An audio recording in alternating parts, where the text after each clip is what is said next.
500,000 hours. That's not a Twitch record. That's how many hours of playtesting one major RPG burned through before launch. 57 years of continuous gameplay spread across a small army of human testers, walking through every dungeon, opening every door, talking to every character, and the game still shipped with a day one patch. And I don't think people realize why. It's not because the testers are careless, it's because most modern open world games has millions of possible paths to go through, and a human tester only has one body. They can walk one path at a time at the speed of playing, so even 500,000 hours only covers a fraction of what players will actually do. And that fraction is the entire reason 10% of every major game's budget, which now regularly exceeds $200 million, goes to QA. That's $20 million per title. Not for design, not for art, for walking. If you think about it, that's what every QA department in gaming history has actually been. A walkthrough tax. We just never called it that because there was no alternative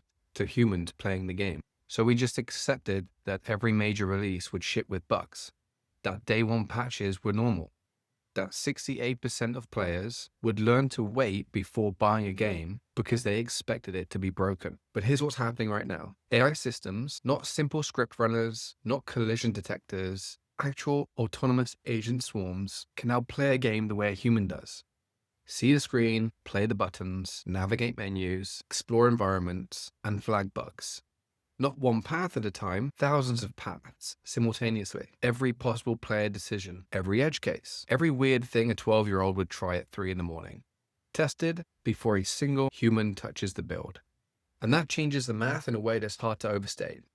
Because if you can test every path, QA doesn't just speed up, it inverts. You can stop testing what's broken and start testing for what's not good enough. The floor moves from does it crash, is every moment actually compelling? And if one studio ships with a standard while the competitor is still shipping known bugs and 50 gigabyte day one patches, they're not just more polished, redefining what players expect on day one, every single release, which means something very strange is about to happen to a nearly $200 billion industry that built its entire release culture around the assumptions that games would ship imperfect because the humans testing them could only walk so many paths. And we're all still walking one path at a time.